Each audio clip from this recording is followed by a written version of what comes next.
that. So, and they banned Cruel. So is the Cruel ban gonna come out here with the Baptiste ban coming out from the side of with the Baptiste pick? I mean, coming on the side of Immortals here.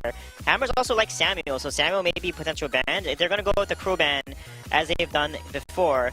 And now Immortals has to pick a laner. Most likely, Vox, Idris look really good right now because Vox is pretty good into Cat with Kestrel being banned. There's Baron. Baron is open, so they decide not to pick up the Baron. I guess Hammers will probably take the Baron here, if not the Jewel. But I think Baron will probably be picked up along with a Samuel potentially, or Koshka. Yeah, there's not a whole lot of reason for them not to go for Baron at this stage. Like, there's no real hard counter to the Baron that's going to get picked up. Idris is not going to get grabbed with the Vox already secured. So I think a Baron pick here for Hammers would make a lot of sense if they want to go that route. They have played it 3 times this season. Obviously, it was in the first half of the season, so they do not have any wins with that hero. So maybe that will keep them away from it. Yep, it's going to be a triple stun composition that they played a lot here. Yeah, this is an incredibly... it's not necessarily an aggressive composition in that they're going to be forcing the engages all the time, but when they find an opportunity, you can capitalize so hard with a composition like this. We'll see whether they're going to be able to pull it off. We've definitely seen them succeed with compositions like this in the past, though. Yeah, they've had a lot of strengths with these hard engaged compositions. Like, if you can get that first stun, you can lock down an opponent and absolutely blow them up. We just saw in the highlight clips before, starting all over, going off on this hero with this composition. So we know that it's something that can be done. Samuel is the final pick here, and just a good amount of kind of counter engage from the side of Immortals going up against this composition. For sure. We've got the Samuel in the hands of T-Tigers as well. Something that, I mean, I feel like Samuel at this point, every jungler in the Vainglory is proficient on. He's been so consistent within the meta. You can pick him into most matchups, so it's kind of just a staple pick. Now, looking at the compositions then, how are we feeling about this one? Because this is a crucial game for Immortals. Like, their backs are against the wall before they even come into this week. So do we feel like they have what it takes in this composition to make a serious showing? Yeah, as long as they get some early reflex blocks, because Hammer's comp is stronger because they won't have reflex blocks in the beginning, so they need to be very careful for those engages. However, Baptiste and Kath is more of an outplay. They both have Echo outs, and Samuel has a sleep, so they need to take advantage of that. So it's going to be based on which team can outplay which team here. Okay. The concern for me with Immortals is actually going to be their mental state. I mean, there's a ton of pressure on them, and this is a very young team. The players are all very young, and so there's a lot of weight on their shoulders to be able to perform, and it can be very easy to let that get to your head. Well, we've mentioned before how Immortals and D'Enzio specifically get that buff when they get to LAN. Can they get the buff to get to LAN in the first place? That's going to be the question on everyone's lips. Let us know whether you think Immortals has what it takes or whether Hammers are just too strong right now on Twitter using that hashtag Vainglory8. Get involved, but without further ado, let's get into our second semi-final of North America. It's the Hollywood Hammers going up against the Immortals. Last time, Scoundrel, that we saw starting all over on this duel, it was him backdooring a Vein Crystal to get a map off of Tempo Storm. Hammers sitting 1 point from being in the Unified Western Live Championships, guaranteed, and Immortals looking to run the gauntlet. Let's see how this one plays out. Yeah, Hammers of the rest of the teams below TSM and C9, Hammers are in the best position possible. Playing by Afro going in here, starting all over, joining him. Very aggressive move early on.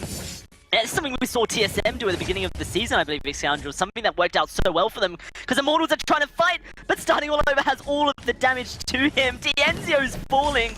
T-Tigers can get involved, and Hammers can't pursue any further because of the fact that T-Tigers is just sitting right around the corner. It does force, though, Immortals to share gold and experience with each other, which may put T-Tigers back a little bit.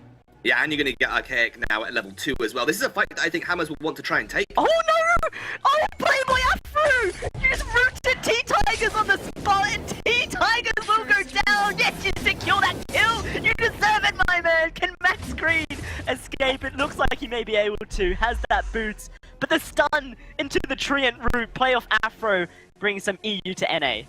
Oh, Dalsy, it was so wonderfully played by Hammers. They were drawing, especially because of that trade that D'Enzio's tried to take with a duel facing him, by the way. I won't get into that too much detail, but never try and take a trade with a duel that is consistently facing you. They baited Immortals to stay in their own side jungle and didn't punish by pushing lane. So the best way to punish a laner invading is by pushing your lane to push it to turret, and then just trying to sacrifice and give up as much of the jungle that is safe to do so. And Archaic got level 2 Dalsy, and then Archaic joined the fight. A 3v3 with a level 2 power spike is just so hard for this Immortals roster to face up against, who don't have a very good level 1, mind you. Really well played by Hammers.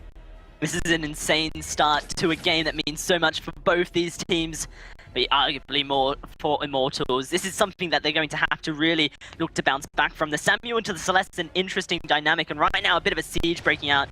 One thing that Samuel can do pretty well. Playboy Afro takes a bit of poke, so does starting, as Archaic does move up into the lane. It looks like Immortals may be pretty content just moving as a 3 right now. Yeah, trying to catch out Archaic potentially. They'll walk over a scout trap. They have split the team up here. T-Tiger's running through, uses the boots, but man, Archaic already out, uses his own. And actually now, Hammers have got positional advantage on Immortals. Dienzio's going to have to dash across the wall. Max Green in a bad position. Oh, that's a beautiful core collapse into the stun, into Playboy Afro. 2 kills for him, looking to take these guys home. It's just him was so weird, styling. Dalsy. It's so weird because Dienzio knew what was up because he dashed across the wall. Wait a second, Samuel might be caught out. Yeah, oh my goodness. Okay, that is just... It looks like T-Tigers has perhaps lost control. This time it will be Archaic finding a point here. Perhaps his first kill, but perhaps maybe deservedly his third, you could argue. Dienzio's in lane, so pushed up. He must know Hammers is coming for him, looking to claim the bounty, and it will be starting, taking it. What an insane start. 4-0, Scoundrel. What do you have to say? Hammers are here to play. I mean, they know that they need just that 1 point on the table. And Gangstars are probably there cheering Hammers on in the backline, because if Immortals go out now and lose to Hammers in this series, that's one more contender that Gangstars don't have to worry about taking their position from. So, big moves for Hammers right now. Huge early game. And again, Immortals just sort of lost in the back foot in their jungle. Dienzio knew to rotate away from the lane, dash over the wall to take the safe path, but Max Green, for some reason, wasn't on the same page, gave over a kill. And now Immortals struggling behind at this point in time. Not yet 1,000 gold. There is still early games, so it's still fairly close in terms of gold differences, but man, Hammers played an aggressive game, and if you can get Celeste out of the jungle in an aggressive fashion, accelerate her to level 8 without being punished too heavily, that's going to be feeling pretty good for Hammers. Oh, for sure. They are essentially playing her so aggressively that it means that she can't be falling behind to the Samuel right now, who arguably would have a stronger early game and could really be forcing the issue with that Baptiste as well. Hammers, man, they have taken over, but they haven't found as huge of a lead, I think, as they would have wanted. Right now, it is just bragging points, it seems. 4-0 on that board. And I expect Immortals to continue to look to try and make sieges happen, especially with the range advantage they have. Something that we haven't really talked about is starting all over right now is slightly behind in CS compared to Dienzio. 13 advantage for Dienzio right now. I think in part due to starting all over, making a lot of rotations out of lane. So Dienzio's got a small advantage over his opponent, which actually equates to a significant portion of gold. And it's why, despite the fact that it's 4-0, the gold between Immortals and Hammers right now is very even. So it's been a blistering start for Hammers, but the gold doesn't really reflect that, just simply because of how well Immortals have continued their farm. They're looking to set this up. Nice left. They're going in. It's going to be a stun. Oblivion, they're going to put starting to sleep. Oh, the Goes away. position No, of he doesn't. He goes down. The fountain, not in time, and that's going to be a kill going over to Immortals. What the hell? You saw something I didn't. Yeah, sorry. The Oblivion caught starting, facing away from Samuel's. Archaic. He's gone down as well. Yeah, okay. This is it. Immortals are here to play Scoundrel. Oblivion, Jewel turned around, which meant that her heroic perk was not active. Yeah, so Jewel turned around on the Oblivion, so the first Malice and Verdict that T-Tigers used to break the sleep on starting were hitting like trucks. And starting at that point had no option but to try and back out, which meant his back was still turned, and that meant Dienzio was able to finish things off. Suddenly a massive swing back for Immortals here, who are now, well, actually ahead in gold, can you believe it or not? I can't help but feel that Sweej on the desk right now must be feeling kind of conflicted. He wants, as Gangstar's COO, Hammers to win, but he is the Immortals ex-coach, so he's probably like... These are his boys. Exactly, he's probably feeling pretty proud, but as the Immortals ex-coach, he's like, I don't... the Gangstar CEO, I don't want Immortals to win. Yeah, no, I'm actually loving the dynamic between us. We'll talk about it in a sec. It's just going to be starting all over. Dead once more. Playboy Afro, where's your fountain at? Doesn't come out in time. And that's going to be another kill going over to Dienzio here. Immortals, right now, with T-Tigers and Max Green. 2 members from last season's Hammers squad currently bringing their way back into this. They need to win this Scoundrel. They need to make a deep run in this week's Vainglory 8 if they want to have a shot of making it back to the Unified Western Live Championship. And because of that farm advantage, suddenly Dienzio is spiking in items over, starting all over. The tension bow has been finished. He's picked up some armor. He's got the reflex block. Right now, all of this sort of tempering of the early game came specifically through taking a farm advantage and keeping up in farm, which begs the question as to starting all over. Yes, the invades were good, but they didn't really capitalize off some of those invades. They didn't rotate to the backs. They didn't steal much of T-Tiger's jungle away, despite having an incredibly good early game. They let Immortals have breathing space, and that breathing space was used to kill many, many minions, which has allowed, obviously, Dienzio and T-Tigers to hit their item spikes pretty happily, and right now, they are ahead in terms of damage output. Yeah, they certainly are. Not only that, they have reflex blocks to try and deal with what Hammers are throwing at them. This was the old school stun composition, lock them down, blow them up, but right now Immortals are saying no. It's going to be that big red button burning through just a little bit on the weapon power jewel. Hammers taking a bit of damage as well. Immortals, though, they have this range to them, Scoundrel, especially considering that it's only Archaic who can output range damage. So Immortals are able to throw so much back with the Drifting Dark empowered Malice and Verdicts, and with Max Green able to throw bad mojos, it seems like they can just poke Hammers out at range and keep them at bay. Starting all over, going to go low here. He's on a scout trap! Oh, he goes down as well! Max Green is a captain, but he just tiled on them all! And now it's going to be Immortals looking for more! Fearsome Shade! This should be it! Immortals taking a turret, taking it all! And they're just going to take control over this game. Man, they've got so many ways to bait out Crucible here. They have the silence from Vox. Now, if the silence from Vox hits, that means you're likely going to be able to land another form of major CC. But in that particular engage, Oblivion warrants a Crucible. Fearsome Shade warrants a Crucible. In some instances, Vox silence warrants a Crucible. When the Echo comes out of Max Green, it is going to be devastation for the Hammers roster, and you saw how impactful once they forced the Crucible with that Oblivion. You saw how impactful that Fearsome Shade was for Dienzio to run down a Celeste that was literally eating the wall. This is a incredible comeback from Immortals, a very patient one at that, and perhaps it is a huge mistake from Hammers, you could argue as well, Scoundrel. Starting all over is just not finding any damage. He does not have a reflex block, and he needs to be able to escape these Oblivions if he's going to have any chance of putting any damage down onto Dienzio or T-Tigers. But what is your priority in terms of... Wait a second. Another fight breaking out. It's going to be that silence going out. Playboy decides not to block it. This time it's okay. They get away with it, but they're all very low. Fountain available to use, but I don't think Hammers will be popping it unless Immortals look to force a fight, which currently it looks like they may. T-Tigers has his ultimate up in 4. Playboy looking to push them all back. Fearsome Shade Crucible, but Archaic still gets caught in it. And Playboy Afro may just lose his life. Has Fountain, will he use it is the question. Pops that Storm Guard banner. He is going to just walk away. Immortals, though, very happy to just take that the Treant and walk out. And Max Green's going towards Echo right now, and I think all this talk about Crucibles, it begs the question, if you are Hammers, what are you crucibling? Yeah. What is your priority?